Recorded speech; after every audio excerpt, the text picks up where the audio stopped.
మతిస్థిమితం కోల్పోయిండ్రు. మతిస్థిమితం కోల్పోయి కేటీఆర్, హరీష్ రావు వ్యవహరిస్తున్నారు. మా రాహుల్ గాంధీ గారిని అవమానపరిచే విధంగా మాట్లాడుతున్నారు. మా ముఖ్యమంత్రి రేవంత్ రెడ్డి గారిని అవమానపరిచే విధంగా మాట్లాడుతున్నారు.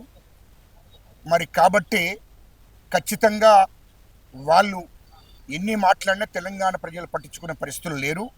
తెలంగాణ ప్రజలు నిర్ణయిస్తారు ఖచ్చితంగా. అందుకోసమే వాళ్ళను 2023లో అసెంబ్లీ ఎన్నికల్లో ఓటమి పాలు చేశారు.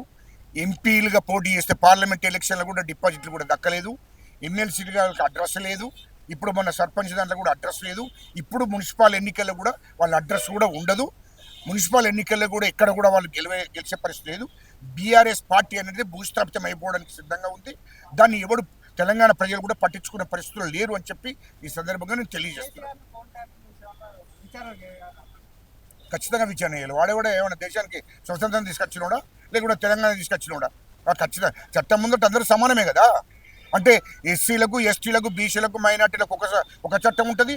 ఈ కేసీఆర్ దొరకు ఒక చట్టం ఉంటుంది. అవే ఇదేం పద్ధతి బాబు? ఖచ్చితంగా ఫోన్ ట్యాపింగ్ చేసింది వాస్తవమే. ఫోన్ ట్యాపింగ్ చేసింది వాస్తవమే. కాబట్టి ఖచ్చితంగా విచారణ జరుగుతుంది. విచారణ అంటే ఫోన్ ట్యాపింగ్ అంటే ఎవరిని చేస్తారే? ఫోన్ ట్యాపింగ్ ఎవరిని చేయాలి? ఈ దేశానికి, ఈ రాష్ట్రానికి ప్రమాదం జరగబోతుంది. ఉగ్రవాదులతోని, తీవ్రవాదులతోని, నక్సలైట్లతోని ప్రమాదం జరిగే ప్రమాదం ఉంది అనుకున్నప్పుడు దానికి ఇంటెలిజెన్స్ రిపోర్ట్ ఉంటుంది. నిఘా వర్గాలు కూడా చెప్తారు ఈ ప్రమాదం ఉంది అన్నప్పుడు అప్పుడు ఫోన్ ట్యాపింగ్ చేస్తారు. ఉగ్రవాదులకు, తీవ్రవాదులకు, నక్సలైట్లకు ఏజెంట్గా పనిచేసేటలకు, ఇన్ఫార్మల్గా పనిచేసే వాళ్ళు ఎక్కడి నుండి వస్తున్నారు, ఎక్కడి నుండి పోతున్నారు అనే దాని మీద అప్పుడు ఫోన్ ట్యాపింగ్ చేసి వాళ్ళ వివరాలు తెలుసుకొని వాళ్ళ మీద ఉక్కుపాదం మోపడం కోసమే ఫోన్ ట్యాపింగ్ చేస్తారు. కానీ కేసీఆర్ చేసింది ఏంటిది? కేసీఆర్ చేసింది నా ప్రభుత్వం ఎక్కడైనా ఊరగొడతారా, మేము 0.5 ఉన్నాం కదా, మాకు ఎక్కువ బలం లేదు కదా అనుకొని టీఆర్ఎస్ పార్టీలో ఉన్న ఎమ్మెల్యేల మీద, మంత్రుల మీద, ఎంపీల మీద కూడా ఫోన్ ట్యాపింగ్ చేశాడు.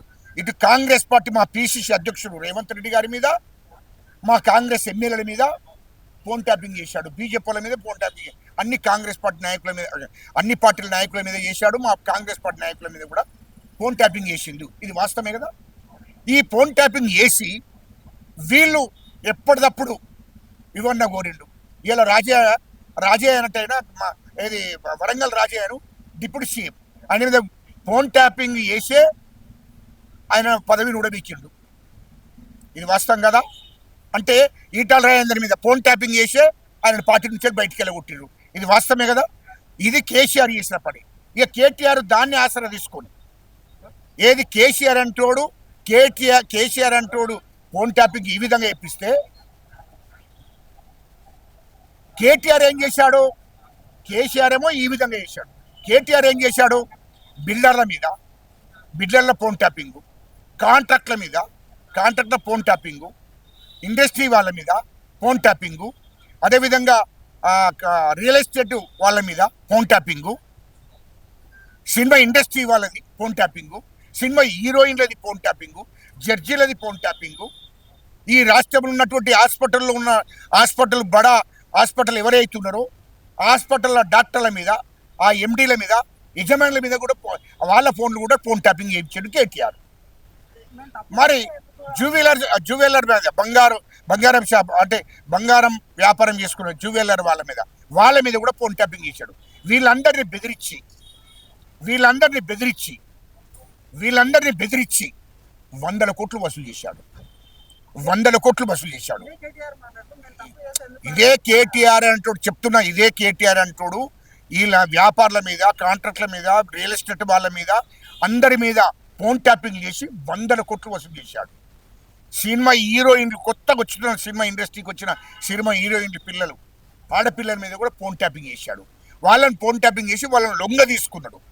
వాళ్ళని దుబాయ్కి రమ్మన్నాడు, ఢిల్లీకి రమ్మన్నాడు, ముంబైకి రమ్మన్నాడు, హైదరాబాద్లో హోటల్స్కి రమ్మన్నాడు. వాళ్ళను కూడా లొంగ తీసుకొని వాళ్ళ జీవితాలను కూడా సర్వనాశనం చేశాడు కేటీఆర్.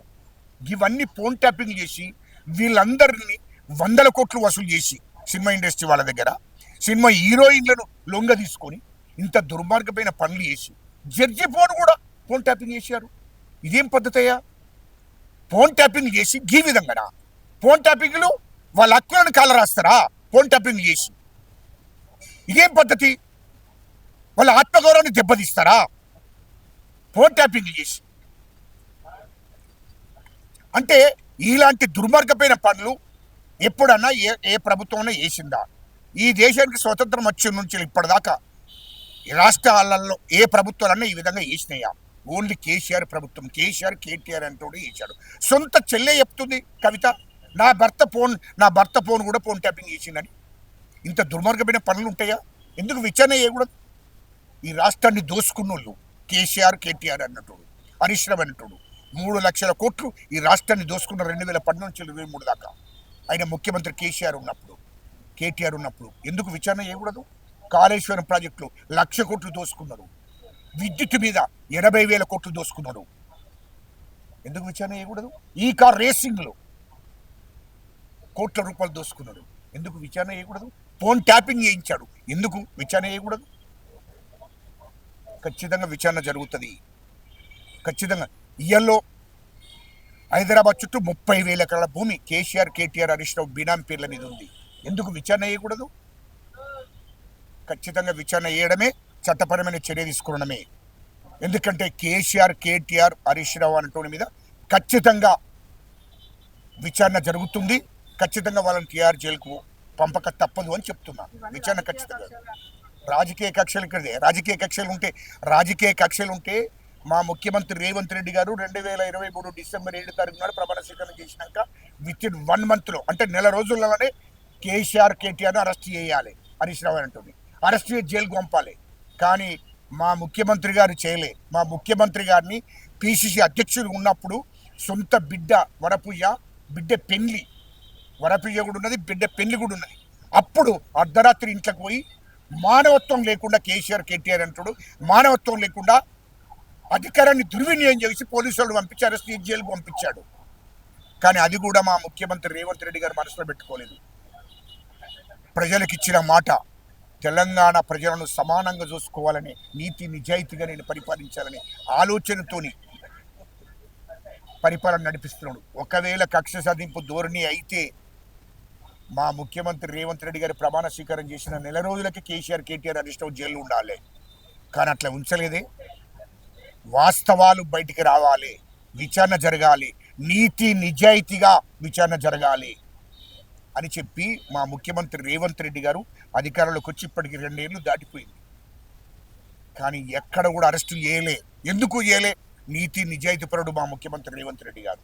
కాబట్టి విచారణ చేయించినాక విచారణలో తేలిన తర్వాతనే వాళ్ళ మీద చట్టపరమైన చర్య తీసుకోవాలని విచారణ చేపిస్తున్నాడు. దాని మీద కమిటీలు వేశాడు, దాని మీద కమిషన్ వేశాడు. వాళ్ళ ద్వారానే, అధికారుల ద్వారానే విచారణ చేపిస్తున్నాడు. ఆ రోజు కూడా, ఈ రోజు చిట్ట అధికారులు కూడా, ఇక్కడ ఉన్నటువంటి కమిషన్లు కూడా, అధికారులు కూడా ఎప్పుడు కేసీఆర్ ముఖ్యమంత్రి ఉన్నప్పుడు, కేటీఆర్ హరీష్ రావు మంత్రులు ఉన్నటువంటి అధికారులే. వాళ్ళకి అన్నీ తెలుసు వీళ్ళు చేసిన దుర్మార్గ పనులన్నీ. కాబట్టి వాళ్ళ ద్వారానే, వాళ్ళతోనే చిట్టు వేశాడు, వాళ్ళ ద్వారానే కమిషన్ వేశాడు. వాళ్ళే విచారణ చేస్తున్నారు. చట్టపరమైన చర్య తప్పదు.